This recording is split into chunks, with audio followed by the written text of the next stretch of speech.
Yours truly, Diamond K, in here as always, the DiamondKShow.com, RadioOnFire.com. And we talk to America through digital news broadcast and social media content. We are a rising multimedia platform generating over 350,000 listeners and viewers per month through our audio and video streams. From breaking news, politics, celebrity info, sports talk, pop culture, and so much more, Radio on Fire keeps our audience covered. So, glad to be with you today. Glad that you could join me. A lot of things that I want to talk about.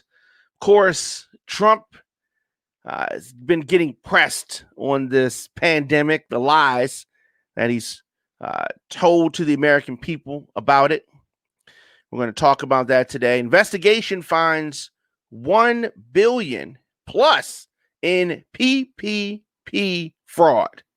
That's the small business loans that people were getting. We're going to talk about that investigation and what people have been locked up already and they're still investigating. We're going to talk about that. Maryland has acquired 250,000 rapid tests for COVID-19. We're going to talk about that. Also, sheriffs offer jobs to a black man that was mistaken for a suspected burglar. And the Baltimore ballot in the election, the question that was printed in error on the ballot. We're going to talk about that. Also, Killer Mike getting backlash for meeting with Georgia Governor Gov Kemp. We're going to talk about that news. And Tekashi 6ix9ine addressing his low album sales. We're going to do that in 10 seconds.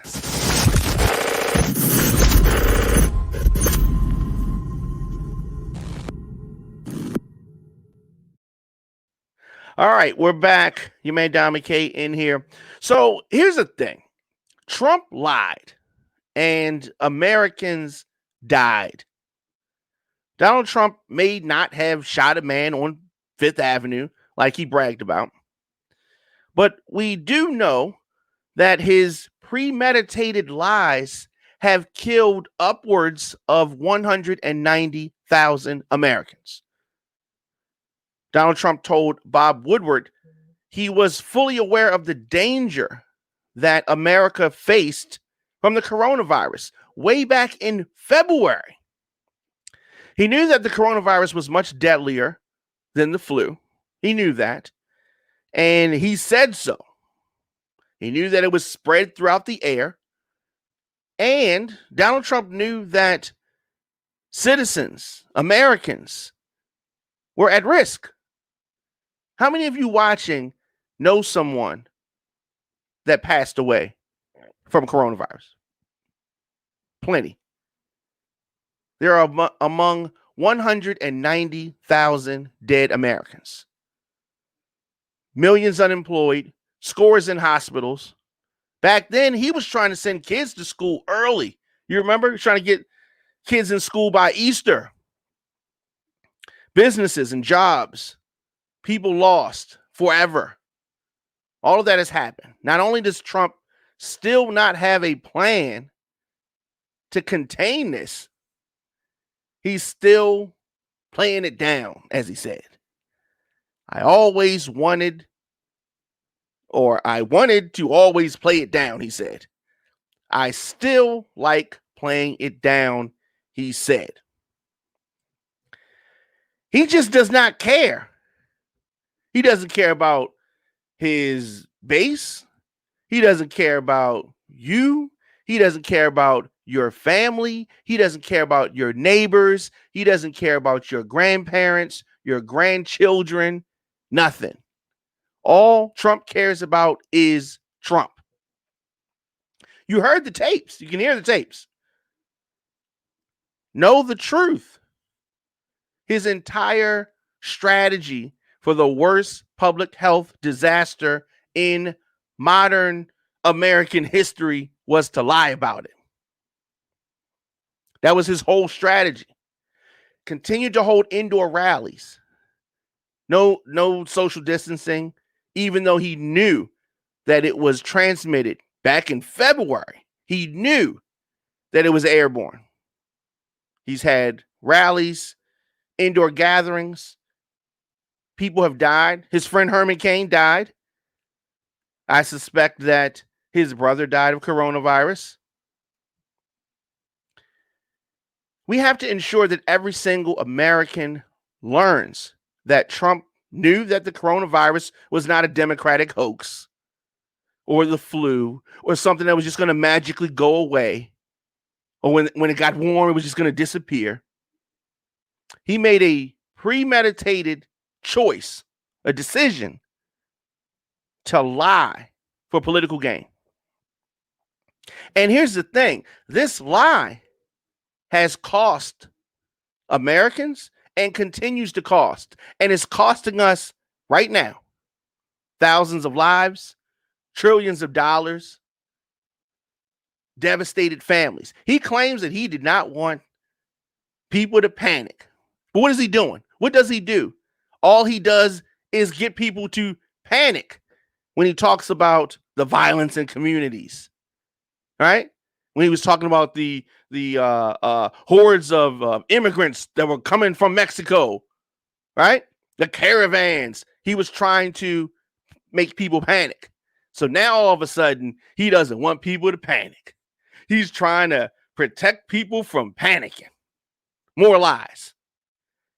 Every American deserves to hear Trump, in his own words, admit to his lies and his continuous lies about the severity and the seriousness of the coronavirus.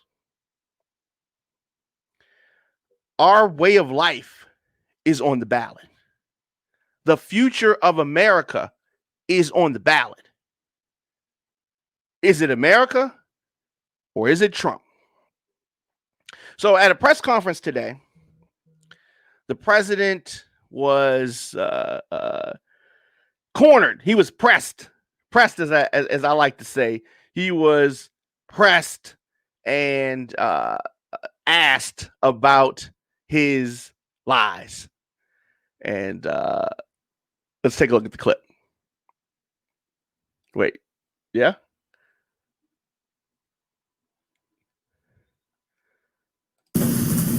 Why did you lie to the American people, and why should we trust what you have to say now? Such a terrible question, and the phraseology. I didn't lie. What I said is we have to be calm. We can't be panicked. I knew that the tapes these were a series of phone calls that we had, mostly phone calls. And Bob Woodward is somebody that I respect just from hearing the name for many, many years. Not knowing too much about his work, not caring about his work. This is a lie. It would be interesting. He knew who he was for a period of, calls.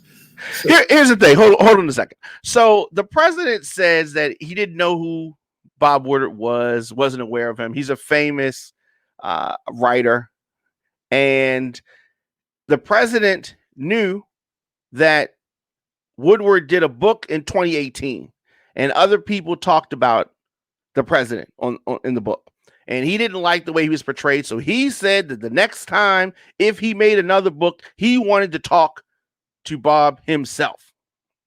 His people encouraged him not to. However, he still did it and knew that he was being taped and did over 18 interviews with over 9 hours of recordings. So we've heard this. I'm sure that there's even more damaging things to come. Go ahead, continue with the clip. That. I don't know if it's good or bad. I don't even know if the book is good or bad.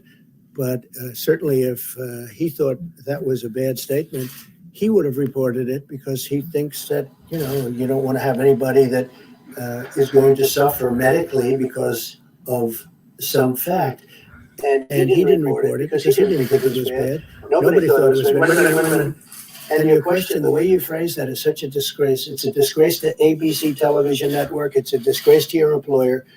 And that's the answer. You ready? So let me get this straight. Okay, hold on. So now he's trying to shift blame to the writer that's doing the interview. It's his fault. And So that's interesting. Timing is everything. And I said yesterday that I had issues with him holding the information. But the reason being, this is not something that's after the fact. We are still in the middle of this, or we might still be in the early stages of this. We don't know how long this is going to last, right? So he's trying to shift blame. And then the fact that the reporter asked him the question about his lies, he thinks that's a disgrace. No, Trump, you are a disgrace. Your actions are a disgrace. The reporter asking the question, that's not a disgrace. Go ahead, continue with the clip. Because I love. Of course I didn't. Of course I didn't. No. Than the flu, and then you went out and told the American public that this was just like the flu. Let me tell you something. We've had flu one thing and you years. told everybody else something else. No, and 5 times, right? 5 times. You ever hear the expression 5 times? We've had flu years where we lost 100,000 people. The flu is a very serious problem for this country also, and we've been losing them. Scott, what kind of a number have we lost over the years with flus? Into the hundreds of thousands. Well, I mean, the last 5 years have been something like 35 to 80,000 per year, every year, even with antiviral drugs and even with Flu is a very serious problem also. But Yeah. just so This It is is. worse than the most deadlier than the most strenuous flu. okay. And then you went out and said it's just like the flu.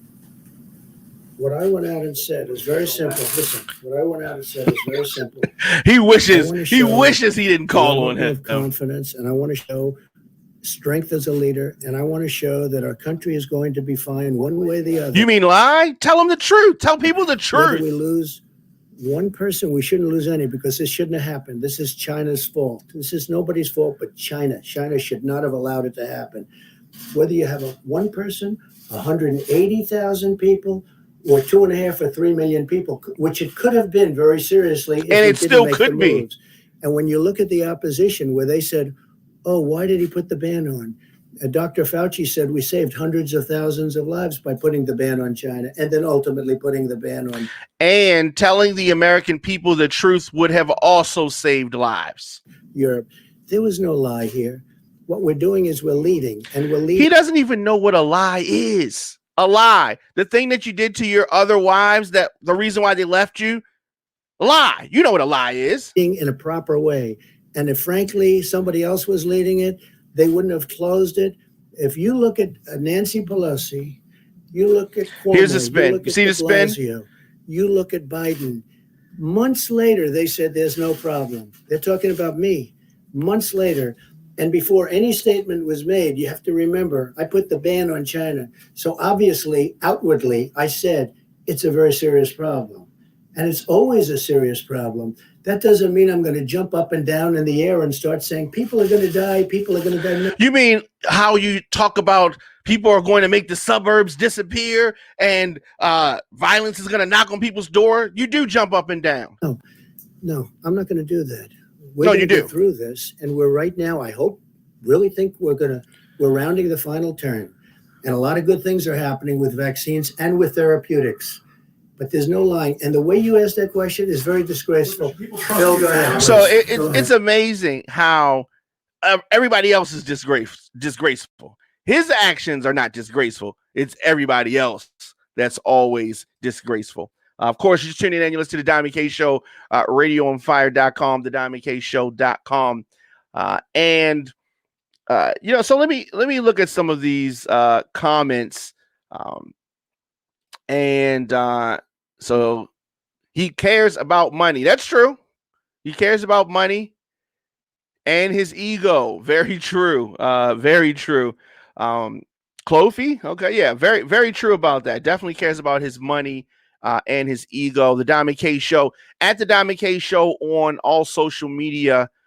Definitely comment, and I will get your comments in as best I can. You can always advertise and connect your message with our engaged audience of over 350,000 listeners and viewers per month. RadioOnFire.com/advertise is where you go to get started. You can also follow the Diamond K Show on Spotify and your favorite podcast network. New shows drop daily, 7 p.m. RadioOnFire.com, the DiamondKShow.com. So, as we continue here, Let me see. Couple more questions. Oh, this is an interesting one. I guess this is a statement. Phrasing should always be respectful when addressing the president. So I'm going to assume that you are a Republican, MAGA supporter. I'm going to assume that based on your statements. Was phrasing, as you say, was that always respectful when speaking about, say, Barack Obama? No, it was not. Republicans lost their minds because he wore a tan suit. You remember that? So when you talk about phrasing and respect, this president has taken pride in throwing norms out the window. Norms out the window. And phrasing and respect is one of the things that he's thrown out of the window. So my first job was at McDonald's. And I talk about this often. So my first job was at McDonald's. And what I noticed about you had some clients, some customers that would throw their money on the counter, put their money on the counter, push it to you, whatever, or just throw it on the counter. And so what I would do, a lot of people that worked, my coworkers, would become angry when people did that. And they would refuse to pick up the money until they picked it up, whatever. And I never got angry. I always assumed that the way that the person gave me the money was the way that they wanted it back, like the change. And so when I gave them back their change, I threw it on the counter the same way they gave it to me. And the thing about Trump is that he doesn't respect people and he doesn't want respect, right? Because of the way that he acts is the way that we should act in return. You're the mirror. You're a mirror.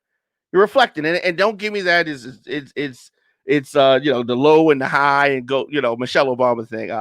I don't subscribe to that philosophy.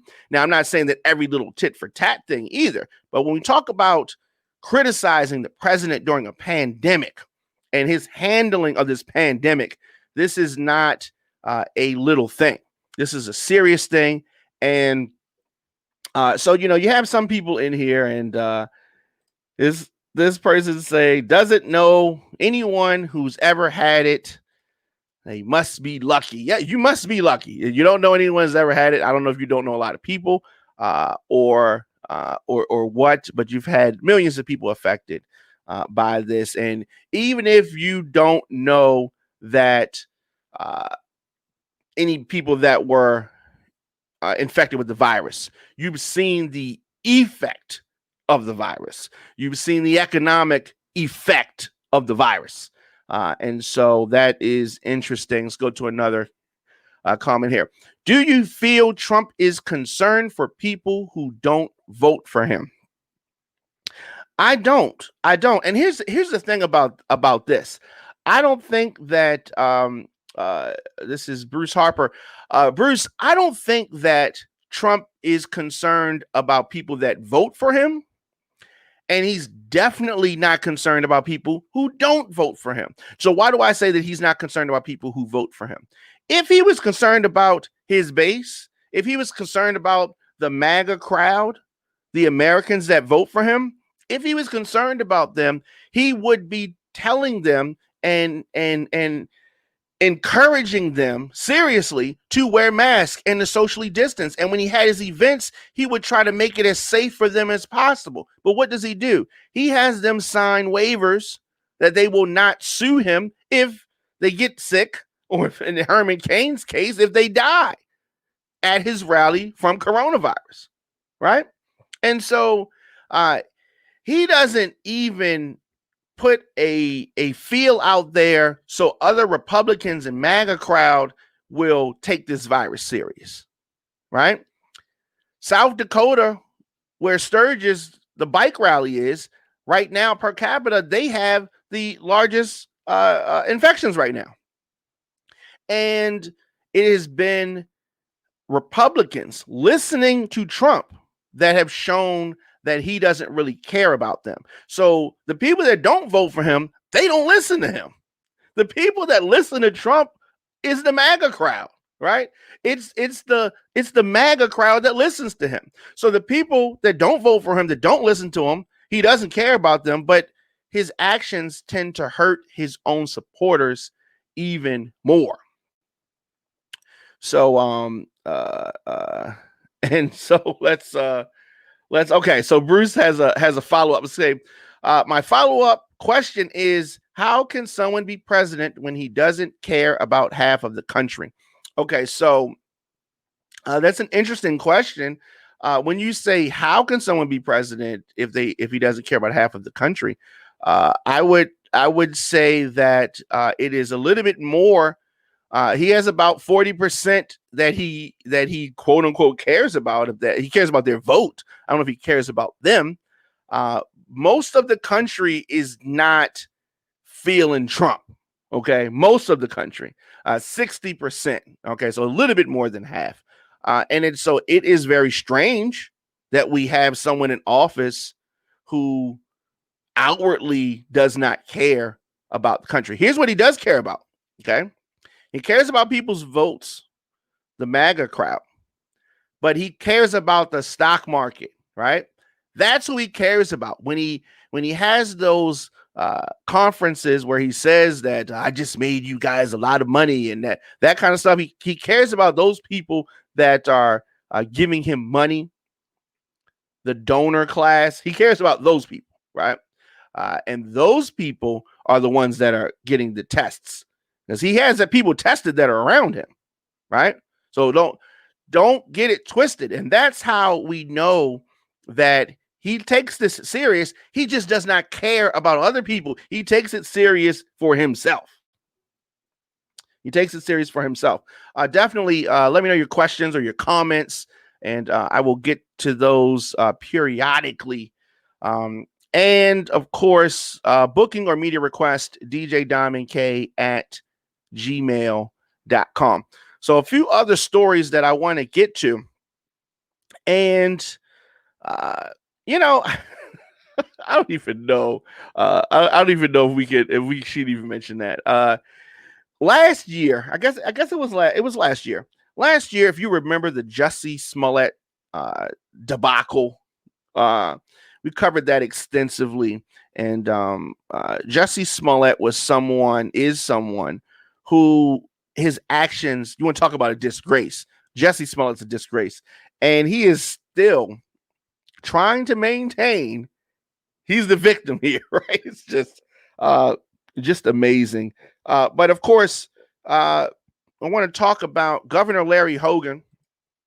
Larry Hogan is the governor in Maryland, and the governor has acquired 250,000 rapid tests that they're going to use for nursing homes and correctional facilities. So he announced this today, that Maryland has signed a deal to secure these advanced rapid tests for the coronavirus.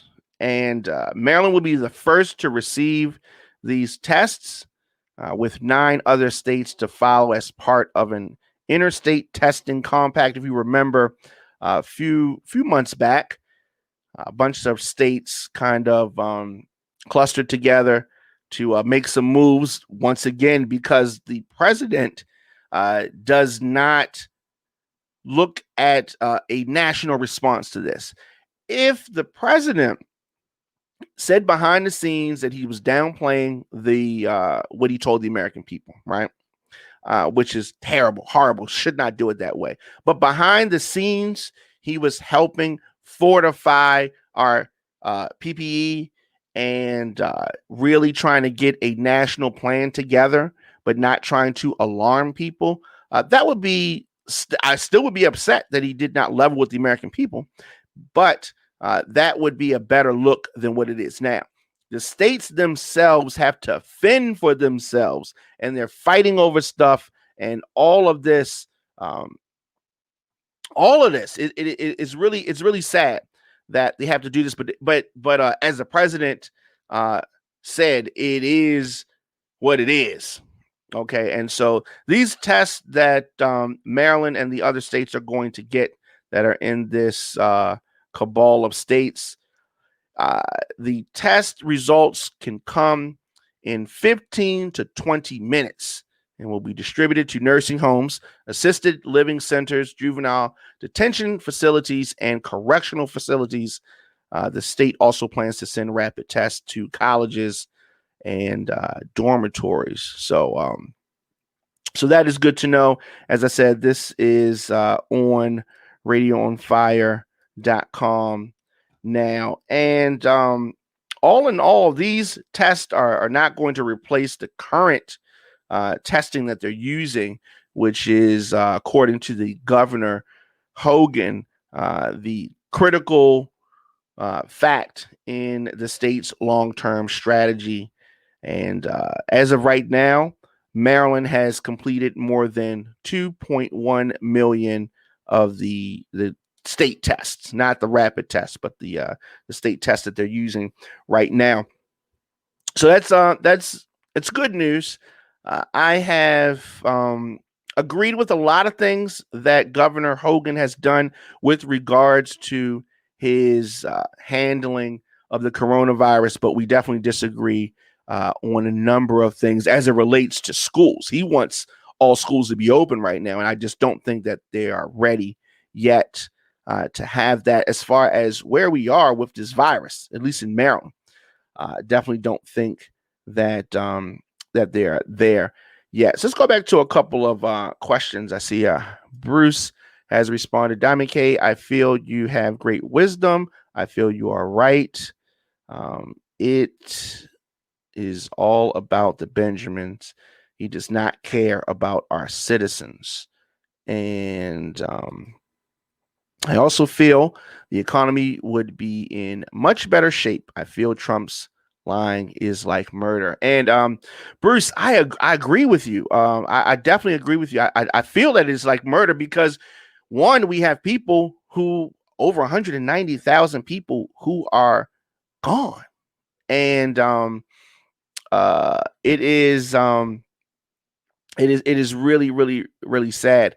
And to have someone not only have done these things, but is unapologetic and asking, he's asking to get his contract renewed for another 4 years. He's asking for his contract to be renewed for another 4 years. And his lying, as you said, Bruce, has led to so many deaths. So many deaths. And, you know, here's the thing. It's still going. It's still counting. We have a lot of states that are run by Republican governors who are taking what Trump has said as the gospel. And when you take a place like Sturgis in South Dakota, where even though they are having this high infection rate, they are still unapologetic. And they're like, okay, like, you know, what, you know, we're not listening to you.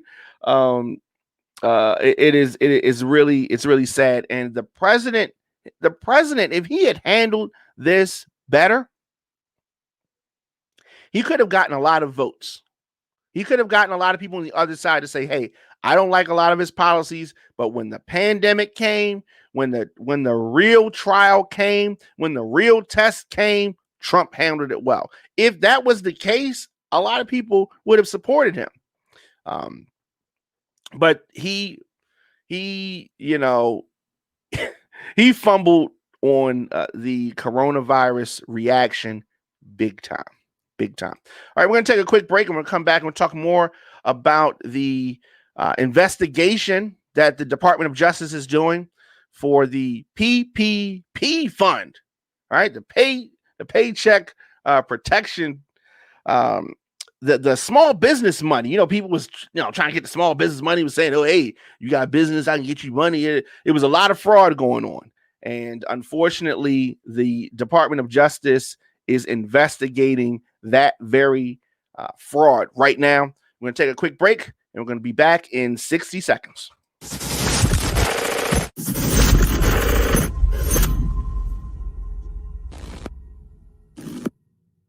Oh, my nigga, Diamond K on the check-in. Salute Diamond K, radioonfire.com. Let me just check a second. Hold on a second. That's the moment. You are now streaming worldwide on radioonfire.com and and the radio on fire app. Diamond K, are you moving to the ATL? I know you were talking about that, man, before the pandemic.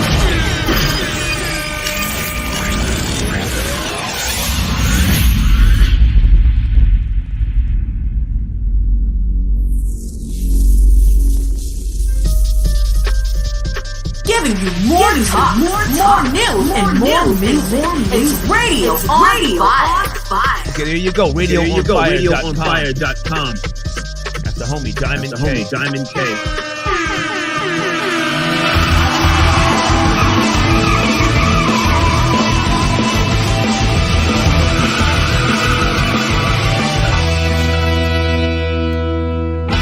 Thank you for listening to Radio on Fire. I see High Roller Records, Jay Jackson Live, the Diamond K Show, of course. Yeah, folks, make sure you check out my homie. RadioOnFire.com. Diamond K. Follow us on all social media at Radio on Fire.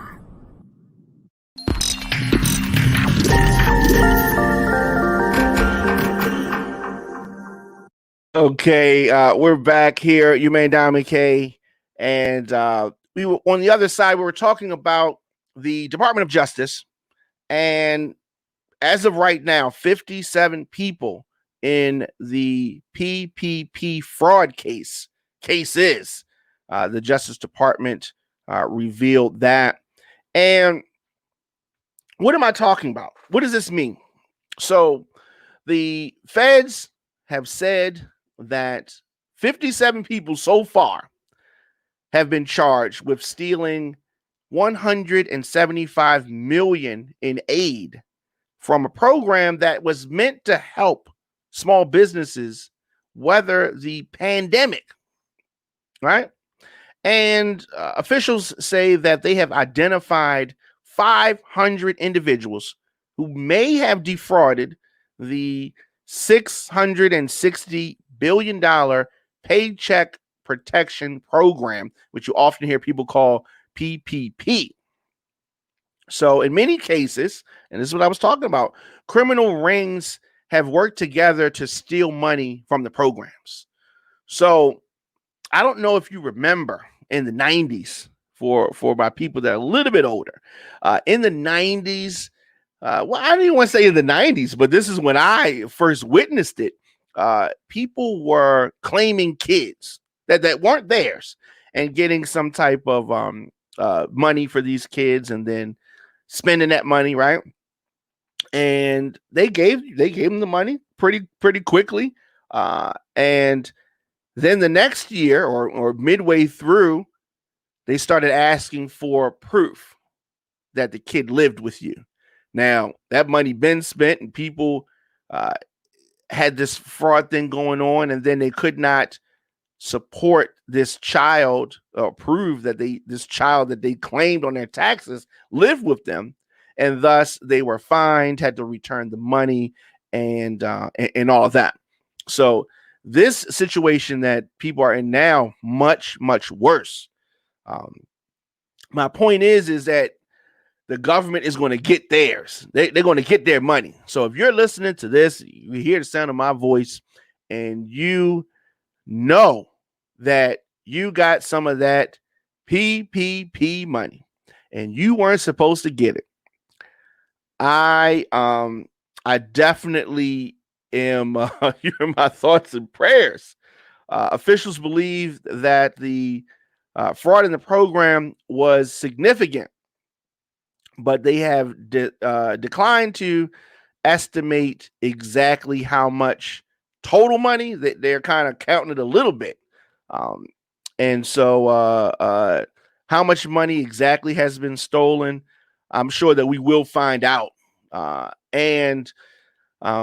they have charged 57 people thus far. They announced that investigations are not over. Just because you are not one of the 57, you're not out of the water yet. As I said, 500 individuals they have identified thus far. And so they're building cases against more people. And a congressional panel last week said that it had identified tens of thousands of the programs $5.2 million loans that may have been misused or defrauded. And they're not going to take that laying down. Even a Jets wide receiver, right? With the NFL season starting today, the game started about 30 minutes ago. A Jets wide receiver was charged in a fraud case with PPP. Like, what's really good? What is really good? He is one of 11 defendants in this particular scheme. The NFL player is accused of obtaining a PPP loan for $1.2 million for his company, Drip Entertainment LLC. And Josh Bellamy is the player's name. And Bellamy is accused of using the funds to purchase jewelry and spend $62,000 at the Hard Rock Casino. So you get the money, right? So here's the thing, and this may be confusing to people. So you have a small business, you applied for the loan, they gave you the money. Now, the money was supposed to be for you to cover expenses for your business, pay employees, stuff to keep your business going, right? Not to go ball out and so that's why they're saying that the money was potentially misused, or you had fraud situations. And this story is going to continue with the government cracking down on PPP fraud. So that is a serious thing, and that is something that we're definitely going to continue to follow. You may Diamond K in here, radioonfire.com, the Diamond K Show.com. And another interesting story that I've been following for the most part of the day, and this stems from there's a lot. There's a lot here. So we're going to kind of slow roll this. But rapper Killer Mike, he is in the midst of receiving a lot of backlash on social media. He met with the governor of Georgia named Brian Kemp. Okay. And we've talked about Brian Kemp a lot. Brian Kemp is a supporter of the president, someone who I don't necessarily agree with the lackadaisical attitude that he has taken about the pandemic. And at one time, he sued Atlanta mayor and the city council and all of that because he didn't want a mask mandate, or didn't agree with how they were handling that. But he has since dropped the case. So Killer Mike, who is I don't want to say he's controversial, but maybe that might be an actual description of him. He has been getting this criticism that I guess he should not. I guess it's saying he should not have met with Brian Kemp. So I don't disagree. I mean, he can meet with Brian Kemp. And if we can find some solutions, some common grounds, you definitely have to meet with people that you may not necessarily agree with. And just because he met with him doesn't mean that he co-signs everything that he does. You know what I'm saying? And so people are quick to judge. And Twitter was he was trending at one point for people really coming down on him. And the governor posted a picture, several pictures actually, of his meeting with Killer Mike. And yesterday, Brian Kemp said that today, Marty and I had a great meeting at Killer Mike. We discussed how small businesses and the music industry are weathering the pandemic, the value of our skilled trade workers, and our fight to end human trafficking in Georgia. We look forward to seeing him again soon. And he posted some pictures. And one of those pictures is this this photo right here. So here's my thing. All right. I said that I don't agree with many of the policies of Brian Kemp. I don't agree with several of the actions taken during the election in which he was running against Stacey Abrams. All right. All of that is well and good. The topics and the points that Kemp said that they were meeting about are important topics. He is the mayor. He is the governor of Georgia. So while I don't agree with how the election was handled, we definitely have to move on from that election and learn from it. But that doesn't mean that Killer Mike should get backlash for meeting with the governor. And so he was getting a lot of that.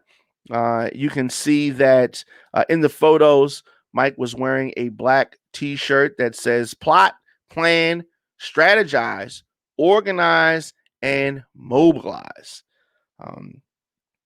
And so if you remember earlier in the spring, that's the same phrase that he gave reporters when they were talking about the protests in Atlanta that really got high and heightened and intense back in the springtime. And when he was responding to the critics of him meeting with the governor, he pointed out the intention behind that t-shirt. And it was interesting. A Twitter user named Rod Jarrett said that his issue, or I would speak as him, he said, my issue is Killer Mike giving legitimacy to a man who stole an election here in Georgia. It's not about Kemp being a Republican. So I guess that what Rod is saying is that he shouldn't meet with him at all. I mean, yeah, he did not. I don't agree with how he handled that election. There was some shady practices going on. There was voter suppression that happened in Georgia, and that is true. But he is the governor, right? And Stacey Abrams, I don't know if she's going to run again or what's going to happen, but Stacey Abrams is not the governor. And so he stole the election. He did fraudulent things, whatever you want to call it. That does not mean that organizers and community activists, such as Killer Mike, should not meet to try to get some things done. And Mike responded and said that some of my issues, blacks in Georgia having more than 2% of state contracts while making up 35% of the state, black men and boys getting free trade school versus building more jails, a justice system that deals with children's trauma versus jailing them. You need better, quote unquote, issues. And so he was listing those things as issues that are important to him. And those are very good things. So a lot of people on the surface look at meetings, and I was very critical of many people that met with Trump early on as well. Because I didn't like the way that they were paraded out. We're talking about people that were meeting with Trump early on, but ultimately, many people have declined meetings with the president. And I definitely feel that it's all in how you portray things, right? Because you can take a meeting and get something positive from it, or it can just be a publicity stunt for one side or the other side to make it seem like they are extending the olive branch. So it's all in presentation, who you're dealing with, who you're meeting with, and all that good stuff. So Killer Mike, definitely someone who can defend himself and respond to his critics, and he has many. There are many things that I agree with Killer Mike on, and for the most part, I think that we are aligned in a lot of our beliefs. But like my father always says, you're not going to agree with anybody all the time, right? So that's just That's just how that goes. Let's go back to some of the comments. And Jesus says Killer Mike could have threw on a better outfit. Oh man, that. Okay, let's look at that again. All right, maybe I mean, it was just a t-shirt, right? It was just a t-shirt. He had on. Okay. Yeah. All right. I see what you're saying. So I think that he was trying to, you know, he's trying to brand his shirt, and yeah, I mean, he just got on some. I guess those are khakis, and I mean, his Jordans or whatever. That don't. I guess that's their matches. Okay, I mean, yeah. Okay, I feel you. I feel you on that. Hey, just saying that his outfit looks a little bit. You're saying that he's stepping into to meet the governor. Governor's all suited up, and he could have. Yeah, I guess you're right. He could have threw on a blazer or something. Definitely. Of course, your man Diamond K in here, radioonfire.com, the Diamond K Show.com. Now, this weekend on Saturday, the We Live in Atlanta podcast with Jay Jackson and Truth Hurts will be on 2 p.m. radioonfire.com. Also, the On Fire Mix Show is going to follow that program, immediately following that program, 3 o'clock. I will be on the ones and twos.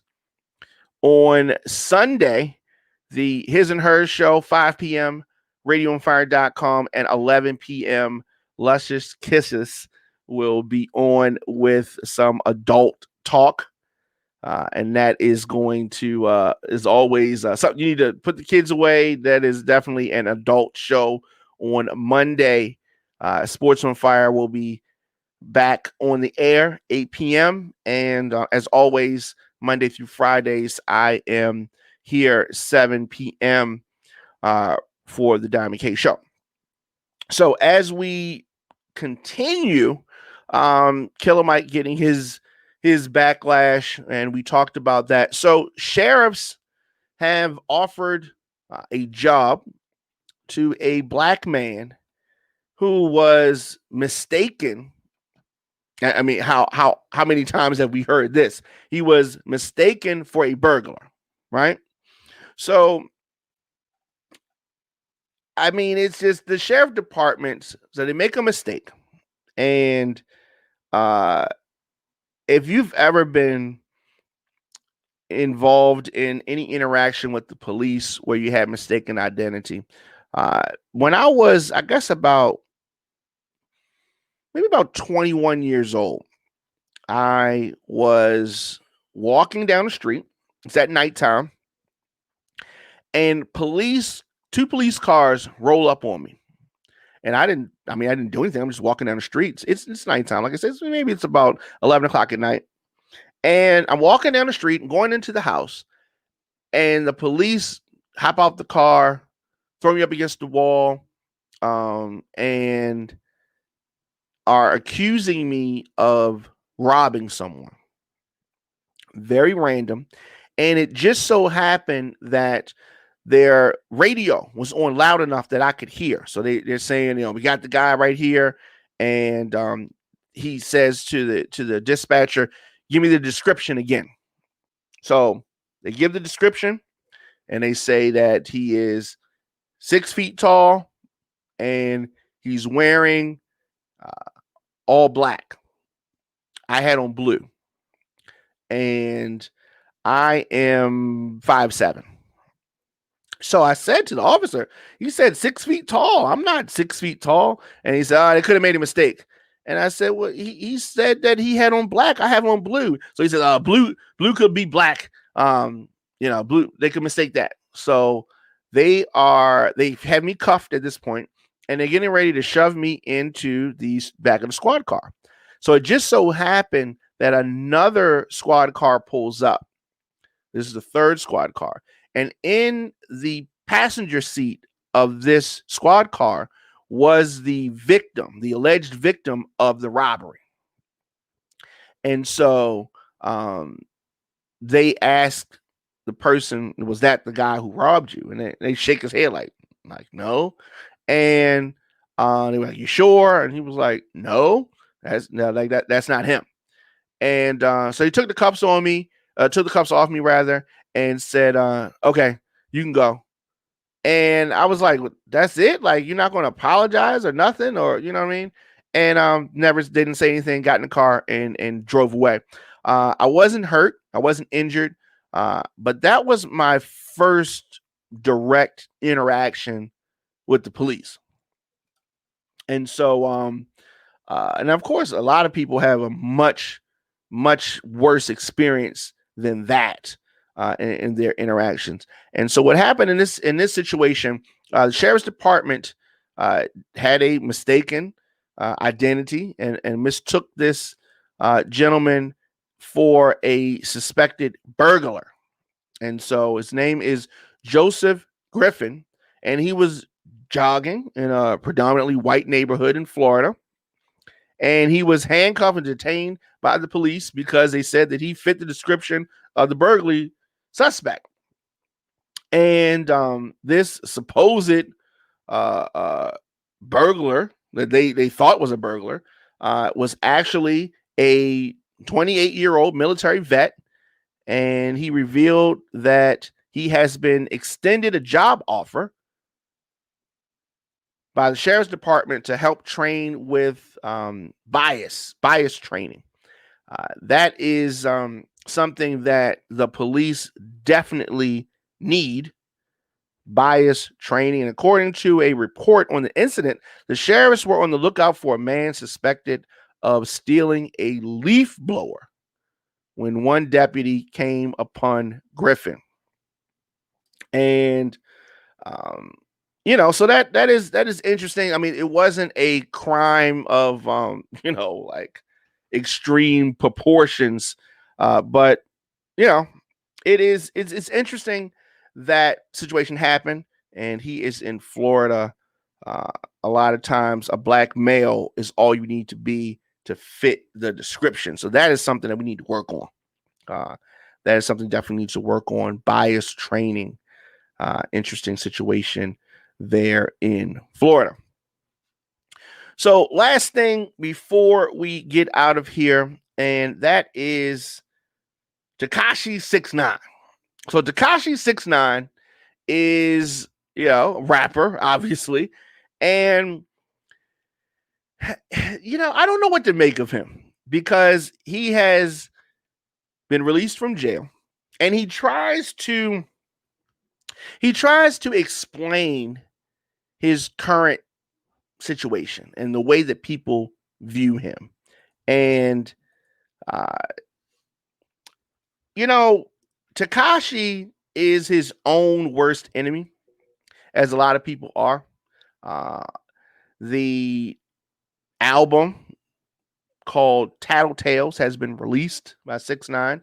And because of changes in the way that music is calculated, is charted, he is not enjoying the success that I thought he was going to have. But at the end of the day, I let me say this. When he was still in jail, I said that he was done and he was over with. And if he came home, people would not support his music. And all in all, that is what's happening. But the industry has pretty much locked arms and is keeping him out. Now, this is the digital music providers, fans, other rappers. They don't want to see this kid win. And it would be one thing, and I don't know who's in his ear or who's talking to him, but if Tekashi 6ix9ine had come home and he said, like, this is what happened, this is why I did it, a lot of people don't believe it. A lot of people are never going to embrace him regardless. But if he said that this is what I did, this is why I did it, I'm getting a second chance, and he was more humble, apologized to some people, wasn't starting up beefs, like squash things behind the scenes with Dirk and Trippie Redd and Blueface and The Game and Snoop and Meek, and he has squashed all that stuff, right? and said, because I'm getting a second chance, I'm turning over a new leaf and really tried to live his life better. Like calling his album Tattletales. Talking about Tekashi 6ix9ine. Calling his album Tattletale and bringing up other rappers' challenges instead of facing the stuff that he did. Talking about Tekashi, the stuff that he has done. And if he had done that, I think that people would most people wouldn't give him a chance, but some people possibly would look at him a little bit differently. But not only is he feuding with rappers, not only is Tekashi feuding with rappers, but he is also this is crazy. He's also feuding with a lot of the very digital service providers, whether we're talking about, the Spotify's or the whatevers, at YouTube and Billboard, all of the people that he needs, he's feuding with them too, because he feels that he's being picked on, and he feels that they are putting forth different rules for different people. But I have talked extensively about how I feel about bundling and what do we mean by that? So that is almost incentives to get people to buy stuff, right? Their songs, so they're bundling merchandise. So they're bundling a hard copy with downloads, with concert tickets, with clothing, with et cetera, and they're doing that. But my thing is that in this age, they have to do something to try to come up with a way for people to buy their physical product, right? And so they're getting creative with it. And then now people, because everybody's not doing it, some people are complaining about it. And with this complaints, they're coming down and they're saying, okay, we're not going to accept people bundling anymore. And the issue there is that you have some rappers who've gotten plaques, number one accreditations on singles, and they did bundling. And then you have some people where bundling is not allowed. So Tekashi is complaining because he's saying that you allow bundling for this person, and Ariana Grande and Justin Bieber and this one and that one, they were allowed to bundle, but when it comes to me, y'all don't let me bundle, and that's not fair. And that's his complaint. And initially they had him coming in at one number, and then after the bundling was not allowed, he's coming in at another number. And he's upset because, talking about Tekashi, he's upset because Big Sean released an album on the same day as him, and they're putting Big Sean on playlists. They're giving him exposure on the front page of their site, like all these different things. And he's saying he should make it fair. But what he has to understand, and what I want Tekashi to understand, I wish that I could talk to him and he would listen. But what people have to understand is that, yes, it's freedom of speech. You can say what you want, but there's consequences for what you say. And they can't keep his music off the platforms, but they can definitely decide how they highlight and feature his album, music, songs, et cetera, et cetera. And there has been a lot of purchasing of downloads, of streams, a lot of that, a lot of crazy. When you talk about the music industry is fake, that is true. It's a lot of smoke and mirrors, and a lot of artists do that. They purchase streams.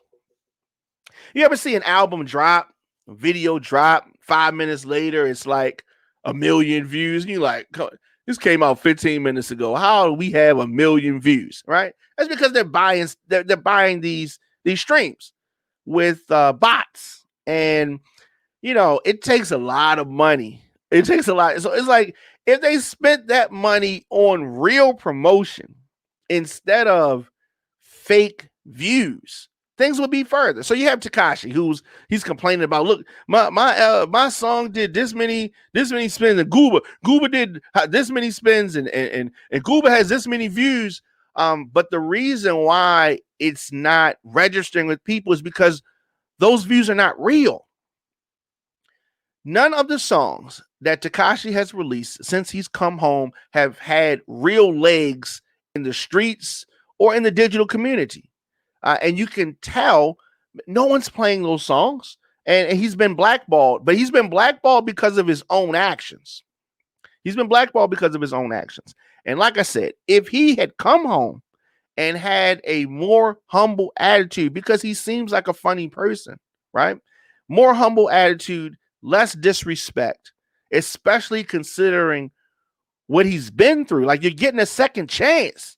Like, he could have been gone 47 years, gave people a lot of time in his effort to come home, maybe like 70 some, to other people, right? In order for him to come home, he dropped the dime on various people, whatever. A lot of people don't agree with that, considering the fact that, he's retaliating against them. They did something to him, whatever. Just put all that aside, because you either believe it or you don't. But if he gets the second chance, he should not be living his life how he did initially. If you're in the music business, right? He's in the music business. And as my father always says, you got to get people to like you in the music business. The fans got to at least like him, right? He needs some people to collaborate with, right?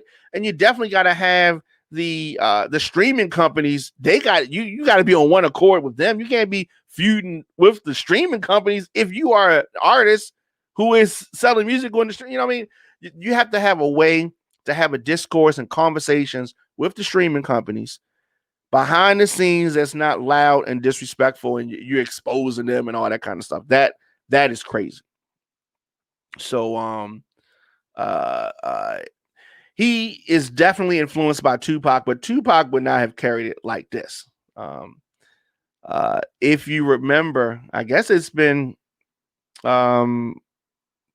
almost, or maybe over 25 years ago, Tupac's Me Against the World was the first album to hit the charts, top the charts, debut on the charts while that artist was in prison. And there's no shortage of artists that are proving that time in jail is worth weight on the charts. Tekashi getting out of jail in the springtime is he hasn't stopped talking since he's been home, and I'm happy for him and all of that kind of stuff. But Big Sean's Detroit 2 has definitely, Big Sean is more respected, he's more embraced, and that's just the way it is. So if Tekashi wants things to turn around, if he wants to still continue to do this music thing, I hope that he's going to change his attitude. I hope that he's going to change his attitude. So it's interesting. Initially, they were saying he was going to be somewhere around 150,000 units, but it's looking like it's going to be somewhere around 45,000. And a lot of rappers, have funny things to say, and they're joking him. And the thing about it is that he's always pointing fingers at other rappers. Ooh, this rapper did this. This rapper snitched. That rapper snitched. And it's a whataboutism that I talk about that Republicans demonstrate, which is when you say something, people say, Tekashi, why did you do this? Why did you tell? Like, why did you do this? And he'll say, well, this person did that. That person did that. And sometimes he'll talk about, his reasoning. But I think that he would be better served to be more humble, make amends, apologize, restart, and try this thing again. He's 24 years old, and I just wish that he would get this thing right. But as I said, some people are never going to rock with him like that. Some people are never going to give him any opportunity to do anything. Like he's written off, and some people just gonna look at him like that, and that's just what it is. Last thing before we get out of here, we have talked about Cardi B and other rappers speaking about political things. Cardi and Candace Owens had a back and forth that was, I guess, entertaining. I would say it was entertaining. But ultimately, I hated at the same token that these ladies are being used by both parties to go back and forth with each other. But Cardi B said on IG that she's been targeted by Trump supporters due to, I'm supposing, her outspoken stance and support for the Democratic Party. So Cardi said that she has been frequently degraded and made fun of by people who have opposing political views. And she says she often ignores that. And that's just being a public figure. That's just one of those things that's going to happen if you are outspoken about politics, right? So she said, Cardi, that the trolling line has been crossed to the point where she feels that her safety is at risk.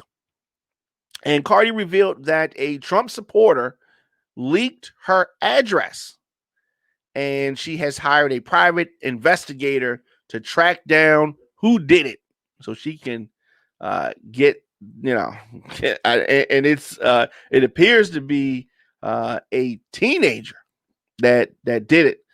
Cardi said this: "Let me tell you something. This gets so intense that a Trump supporter posted my address and encouraged people to dox my home, to put my house on fire. I literally hired a private investigator and served them with a warrant and to arrest this boy. He was an effing teenager. His parents were shook," Cardi said. And I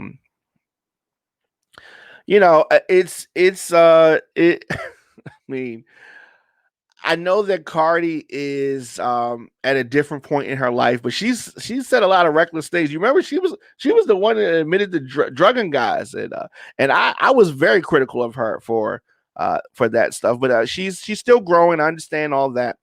Political views are political views, and we are all Americans at the end of the day. I have a lot of friends who are Republicans or MAGA supporters, and I enjoy talking to people who feel differently than me. And if you listen to this show, you hear me talk, I'm very critical of President Trump, and I am critical of Republican ideology. However, I don't want any harm to come to people that have different views than me. And in order to really understand things and people, you have to talk to those that have different views than you. So whether it is a Democrat, whether it's an independent, a Republican, a libertarian, a Green Party candidate, a socialist, I like talking to everyone, and I want the best for everyone. But at the end of the day, I don't want to see harm come to people who just disagree with me. And I encourage you to not take things. Don't let this highly politicized time affect you in that way. I definitely want people to understand that we can have differing opinions, but still have respect. And you may hear me on here yell and flail my arms and scream, but at the end of the day, I want the best for everyone. Definitely. Thank you for listening. Thank you for tuning in. Of course, I will be back tomorrow. Tomorrow's guest is going to be independent candidate for mayor of Baltimore, Bob Wallace. So we've been looking forward to this interview. He is the first independent candidate on a write-in tip to get on the ballot for mayor of Baltimore. And we're going to talk with him and find out why he feels that you should vote for him if you are in Baltimore City. And that's going to be tomorrow, 7 p.m., radioandfire.com, thediamondkshow.com. Of course, you can follow the program on Spotify, however you are listening or hearing this show, watching the program. New episodes drop daily, radioandfire.com, thediamondkshow.com. You can always support the program via Cash App. And that is $ DJ Diamond K. And of course, your donations help us continue to do what we do here on the program, and that's to bring you independent news, progressive opinion on politics, social issues, entertainment, and much more. For booking or media requests, djdiamondk@gmail.com. And until tomorrow, if you see it, then you can be it. It is all about having vision. I have enjoyed this time, and I will see you guys tomorrow.